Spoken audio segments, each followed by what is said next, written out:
Hello guys, ఇవాళ ఏం curry చేయాలని ఆలోచిస్తుంటే ఒక మంచి రెసిపీ అయితే గుర్తొచ్చిందండి. యాక్చువల్గా ఇంట్లో టమాటోస్ తప్ప ఏమీ లేవు. సో ఈ టొమాటోస్తో కొంచెం ఆనియన్స్ కలిపేసి లైట్గా అల్లం వెల్లుల్లి పేస్ట్ వేసి ఒక మంచి కర్రీ చేసేద్దామని ఫిక్స్ అయ్యాం.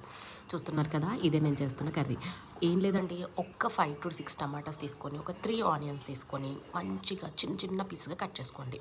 కట్ చేసేసుకొని ఈ రెండింటిని కలిపేసి మంచిగా అల్లం వెల్లుల్లి పేస్ట్ వేసి దట్టించి కారం, ఉప్పు, మసాలాస్ అన్నీ కలిపేసేసి చక్కగా ఉడికిచ్చేసుకోండి. ఇంతలోకి వీటిలో ఎగ్స్ కాంబినేషన్ చాలా బాగుంటుందండి.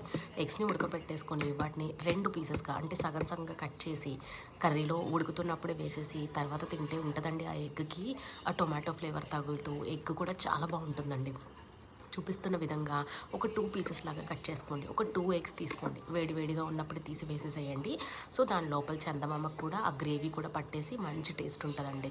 సో ఈ 4 పీసెస్ని మనం కర్రీలో వేసేసుకుందామండి. ఇంతకీ చెప్పడం మర్చిపోయాను, నేనైతే ఎగ్ తినండి ఈ మంత్ అంతా. సో ముందు నా వరకు కర్రీని కొంచెం సెగ్రిగేట్ చేసుకున్నాను. ఇప్పుడు మిగిలిన కర్రీలో ఏవైతే కట్ చేసిన పీసెస్ ఉన్నాయో అవి దాంట్లో వేసేసి కలిపేసుకుందామండి. సో ఇప్పుడు మనం కట్ చేసిన పీసెస్ ఉన్నాయి కదా, దాన్ని వేడిగా ఈ కర్రీలో ఉడుకుతున్నప్పుడే కొంచెంగా వేసేసుకుందామండి. చూపిస్తున్న విధంగా ఇలా కట్ చేసుకొని వేసేసుకోండి. ఒక్కసారి కలిపేసుకుంటే చూస్తున్నారు కదా, ఎగ్స్కి కూడా మంచిగా కలర్ పడుతుంది. ఎగ్స్కి కూడా మంచిగా టేస్ట్ ఫ్లేవర్ అంతా బాగా సెట్ అవుతుంది అనమాట.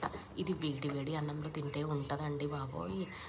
నా నోరంతా అయిపోతుంది. ఇప్పుడు మనం వేడి వేడి అన్నాన్ని ఒక ప్లేట్లో పెట్టేసుకొని కొంచెం కర్రీ కలుపుకొని తింటే ఉంటుంది. ముందుగా ఈ రైస్లోకి ఎక్కువగా కర్రీ కొంచెం ఎక్కువగా వేసుకొని తింటేనే బాగుంటుందండి. అండ్ దట్టు ఈ టొమాటో కర్రీకి కొంచెం ఆయిల్ ఎక్కువగానే పడుతుంది. బట్ ఇట్స్ ఓకే, ఎప్పుడైనా ఒకసారి తినేది కాబట్టి పర్లేదు. సో టమాటో కర్రీ కొంచెం వేసేసుకొని వేడి వేడి అన్నంలో చక్కగా కూర్చొని కలుపుకొని తినేద్దామండి.